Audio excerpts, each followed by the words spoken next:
लेकिन एक चेंज ही है, जो परिवर्तन ही है वो हमेशा होता ही रहेगा, है ना? तो ये परिवर्तन एक प्रकृति का नियम है जिसको हमें हमेशा स्वीकार करना चाहिए और उसमें आत्मविश्वास के साथ खड़े रहना चाहिए। चाहे वो परिवर्तन आपके हक में हो, चाहे वो परिवर्तन आपके हक में ना हो। मतलब काफ़ी बार जैसे मैंने कहा कि परिवर्तन आपको अच्छा नहीं लगेगा, पर उस परिवर्तन में हमारे लिए क्या-क्या बदलाव आ सकते हैं हमारे मानसिक रूप से, वो सब हम समझेंगे आज। आज हम योग ही करेंगे, बहुत दिनों बाद मिल रहे हैं तो योग नहीं किए हैं, पर साथ ही साथ इस बात पे चर्चा करेंगे कि ये सब चीज़ें क्यों जानना ज़रूरी है। तो देखिए, आप सब आ जाइए तो मैं शुरू कर रही हूँ साथ-साथ। आप जो लेट जॉइन करेंगे वो कृपया करके फिर से देख लें, है ना? तो देखिए, एक बहुत सुंदर इससे कहानी जुड़ी हुई थी जिसके अंदर एक बहुत सुंदर मोटिवेशन भी था कि अब कल्पना करिए एक ऐसी जगह का जहाँ सब कुछ ठीक लगता है, जहाँ पे कुछ जैसा होना चाहिए सब कुछ वैसा है। ऐसी कल्पना करिए ऐसी दुनिया की। अब उस दुनिया को उलट-पुलट दीजिए। देखिए होता क्या है, तो आपको डरावना लगेगा, राइट?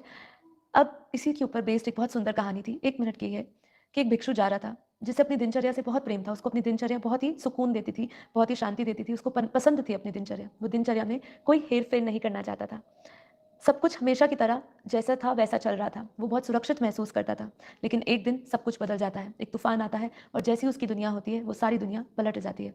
एक पूरी दुनिया में एक सैलाब-सा उमड़ जाता है और वो जिस मठ में काम करता है, वो सब कुछ नष्ट हो जाता है। भिक्षु को पता नहीं चलता वो क्या करे। एक बहुत सुंदर उदाहरण देते हुए उस समय कहते हैं कि जैसे एक नदी रास्ता बना लेती है ना? आपने देखा है काफ़ी बार जो नदी होती है, उसके बीच में पत्थर आते हैं, रुकावटें आती हैं या कोई भी रास्ते के मार्ग में जाते हुए कोई भी परिवर्तन करने वाला कोई ऐसी बात आती है, तो वो अपना रास्ता मोड़ लेती है। पत्थर आना मतलब एक रूट से जाते हुए दूसरे रूट को उसको पकड़ना पड़ता है। ये भी एक रुकावट है, ये भी उसके लिए एक परिवर्तन है। ऐसे ही हमारे लिए एक परिवर्तन जब भी आए, तो उस समय क्या कहा उसने कि जैसे नदी रास्ता बदल लेती है, वैसे ही हमें भी रास्ता बदल लेना चाहिए।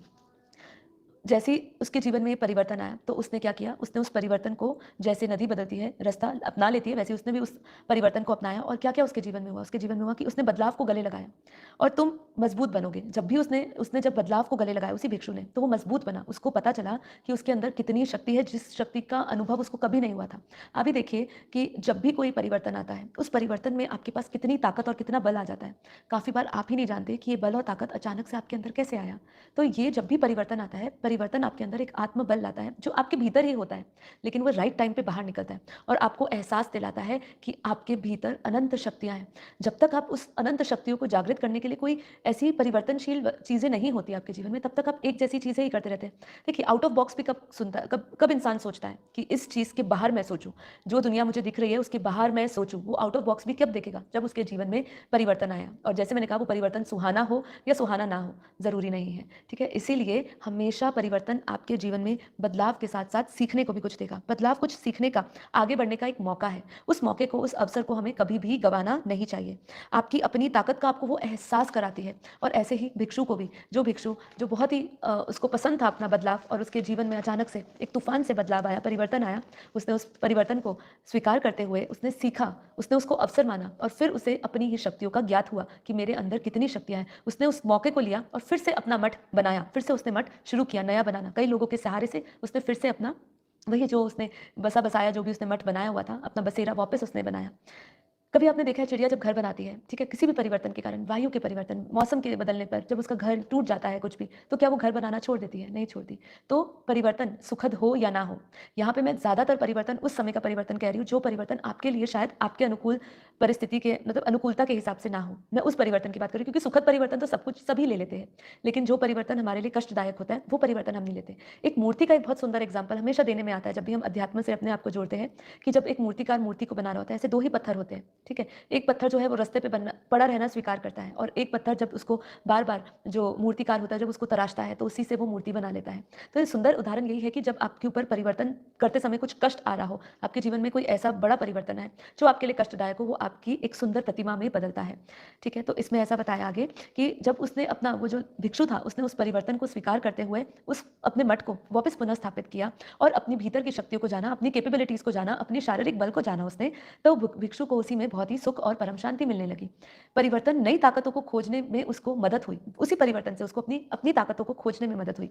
तो जब उसको ये हुआ तब उसको सुख और शांति का अनुभव हुआ। इसीलिए कहते हैं एम्ब्रेस द चेंज। परिवर्तन डरने के लिए नहीं है, बल्कि अपने असली रूप में बनने का एक मौका अर्थात अवसर है। इसीलिए जब भी आपके जीवन में कुछ परिवर्तित घटित हो जीवन में, तो आप यही सोचिए कि ये आपको अपने मूल से जोड़ने का एक बहुत सुंदर अवसर मिल रहा है। ये मौके को कभी मत गवाइए।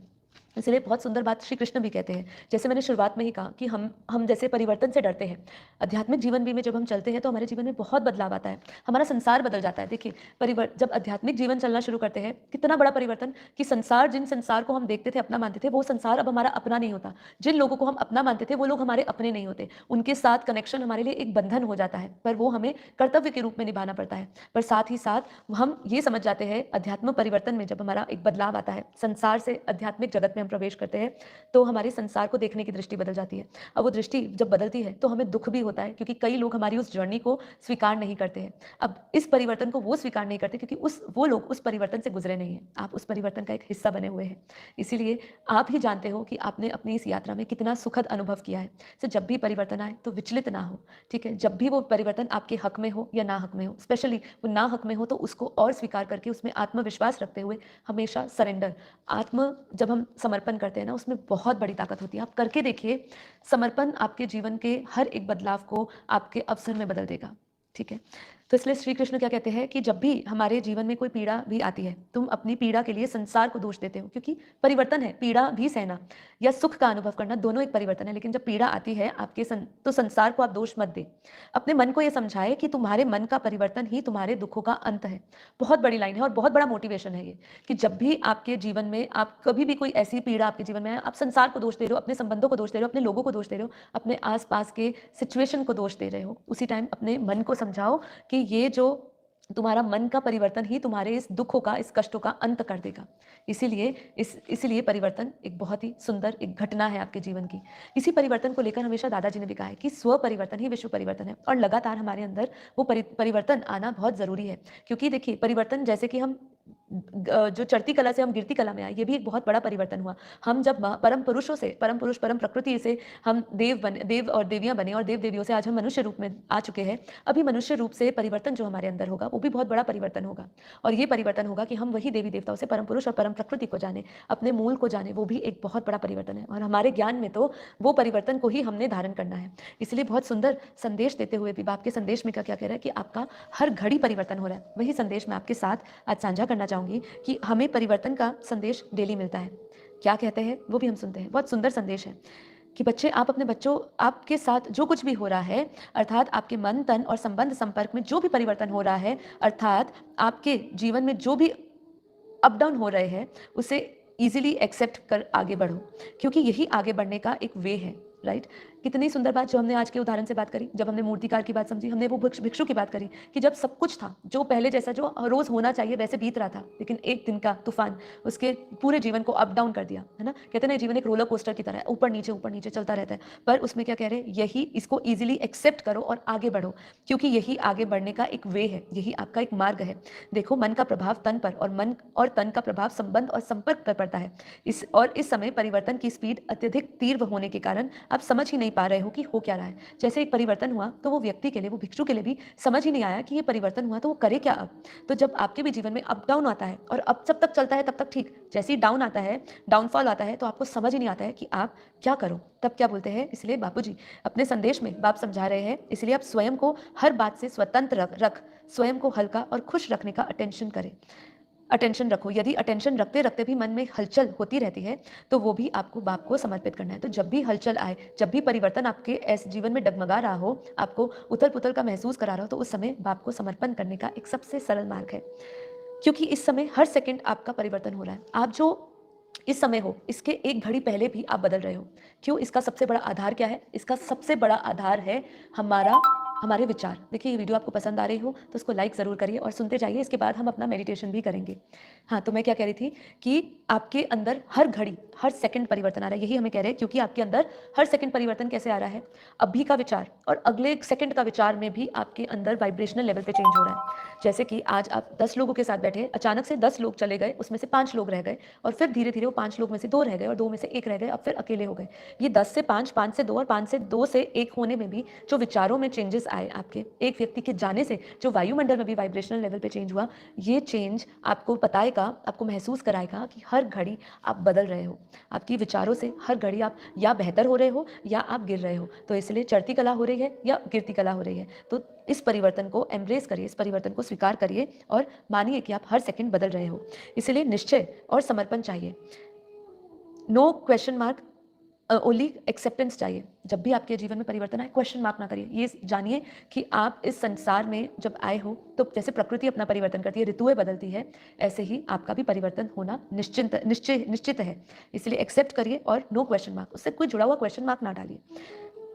आप बच्चों को के परिवर्तन के लिए और मुझे मतलब बाप को, जो परमात्मा है, वो आपके परिवर्तन के लिए हमेशा आपको सहायता कर रहा है। मैं बदल जी, अगर आप अच्छे के लिए बदल रहे हैं, अच्छी तरफ बदल रहे हैं, तो बहुत सुंदर बात है। तो उसको स्वीकार करते रहिए, अपना बेस्ट वर्जन लाइए, हमेशा अपने बेस्ट को देखिए। आपकी जो जजमेंट होनी चाहिए ना, वो दूसरों से नहीं होनी चाहिए। आपका कंपैरिजन हमेशा अपने आप से होना चाहिए कि आज और कल में मैं कितना बेहतर बना हूँ, फिर वापस आज और फिर अब आने वाले कल में मैं और कितना बेहतर बनूंगा। इसलिए अपना हमेशा एक लक्ष्य खड़ा करते जाइए। ये जो परिवर्तन का जो प्रोसेस है, ये प्रोसेस जो है एक सिस्टम से ही पूरा होगा। ये हमें बाप समझा रहा है, परमात्मा अपने संदेश में हमें समझा रहे हैं कि परिवर्तन का जो प्रोसेस है एक सिस्टम से पूरा होगा, अर्थात बिल्कुल एक्यूरेट ढंग से पूरा होगा। इसलिए आप बच्चों के सूक्ष्म से सूक्ष्म हर सेकंड के संकल्प को बाप जानता है। बाप जानता है कि किसी भी तरीके से एक भी संकल्प से अनभिज्ञ नहीं है, और साथ ही साथ बाप यह भी जानते हैं कि इस तमो प्रधान दुनिया में रहते देह सहित परिवर्तन का कार्य केवल आप बच्चे ही कर सकते हो। इसलिए पूरा परिवर्तन का भार हमेशा बाप ने बच्चों पे दिया है कि स्व परिवर्तन से ही विश्व परिवर्तन होगा। तो उसके पीछे कई कारण हो सकते हैं। जो भी आपके जीवन में परिवर्तन आ रहे हैं, आपके कर्म बंधन हो सकते हैं, आपकी आत्मा, आपके कॉन्शियसनेस का, आपका जो स्टेट ऑफ कॉन्शियसनेस है, जो चेतना का स्तर है, वो बेहतर होता जा रहा है, इसलिए भी परिवर्तन आ रहा है। कई लोगों का ये मानना होता है कि जब हम अध्यात्म जगत से जुड़ते हैं, जब हमारा चेतना का स्तर बढ़ता जा रहा होता है, तो उस समय कई लोग कहते हैं कि आपके जीवन में प्रतिकूलताएं बहुत ज़्यादा बढ़ जाती है। ये लोगों का मानना है, जो भी स्पिरिचुअल लाइन में है, वो इसको एक संकेत मानते हैं कि ये जब बढ़ रहा है तो ये चुनौतियां आपके पास जो आ रही है, वो परिवर्तन का एक हिस्सा है, वो परिवर्तन का एक ऐसा भाग है जिससे आपको गुजरना ही पड़ेगा। तो आप बच्चों को आप बच्चों को परमात्मा को अपने संग रखना चाहिए। परिवर्तन को ऐसी स्थितियों के बीच में हमेशा परमात्मा को साथ रखें। बस यही आपको आज के संदेश में समझा रहे हैं। तो परिवर्तन जो हमने समझा, ये परिवर्तन एक बहुत सुंदर घटना है, इसको हमेशा एक अच्छे तरीके से लीजिए।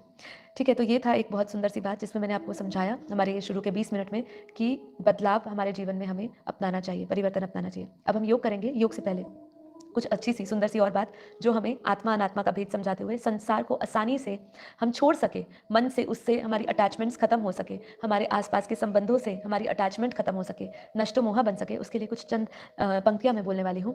फिर हम ध्यान में जाएंगे कि अकेले रहना तो बड़ा आनंद है। सच्चाई भी यही है कि हम सब अकेले हैं। भीड़ भाड़ में कब तक स्वयं के सत्य को भुलाया जा सकता है। कितनी सुंदर बात है। हमें मौका मिला कि हम ये कुछ 1-2 दिन में हम भीड़ भड़ाके के इलाके में, मतलब जो भीड़ है हमारे आसपास के लोगों के, जो ज्ञानी नहीं है, उनके साथ हम संपर्क में आए। तो ये लाइन आज इतनी सटीक लग रही है आप लोगों के साथ। जब मैं ये लाइन को शेयर कर रही हूँ तो मुझे ये लाइन इतनी सटीक लग रही है। एक मिनट, एक हाँ, तो फिर से लाइन पढ़ते हैं। सॉरी, आपको बीच में रोकना पड़ा। तो क्या कह रहे हैं? सच्चाई भी यही है कि हम सब अकेले हैं। भीड़ भाड़ में कब तक स्वयं के सत्य को भुलाया जा सकता है। एक दिन तो अकेला, बिल्कुल अकेला होना ही पड़ता है। उसके पूर्व ही जो अकेले होने में आनंद अनुभव करने लगता है, उसी की जीवन यात्रा बहुत सरल और शांतिपूर्ण हो जाती है। उस एकांत घर में भीड़ का विचार न कर, मन को भी शांत और शून्य में ले जाकर मौन बैठकर आकाश को देखा कर, फिर धीरे धीरे एक अभिन्न आनंद प्रकट होगा और तेरे प्राणों को स्वर्गीय संगीत से भर देगा। शांति में, मौन में भी परमात्मा के संगीत की अनुभूति होती है। बहुत ही सुंदर पंक्तियां, जिसमें सबसे अच्छा कि भीड़ भड़ाके में जब हम जाते हैं, भीड़ भाड़ में कब तक हम अपने सत्य को भुलाया जा सकता है। कभी नहीं भुलाया जा सकता। जिसके अंदर जागृति हो जाए, वो भीड़ में बैठ के भी आत्म स्वरूप में तो कहीं ना कहीं उसका संकल्प तो होगा ही होगा कि भाई मैं आत्मा हूँ, ये सब तो जानवर बुद्धि है, ये सब तो देहधारी है, ये सब तो बस मचल रहे हैं, अपना आनंद ले रहे हैं, लेकिन ये आनंद जल्द ही इनका पल में खत्म होने वाला है। ये जगह छोड़ी, ये स्थान छोड़ा, जिस चीज में उन्हें आनंद मिल रहा था, वही आनंद छूटते ही वो बहुत बड़े दुख में चले जाएंगे। ठीक है,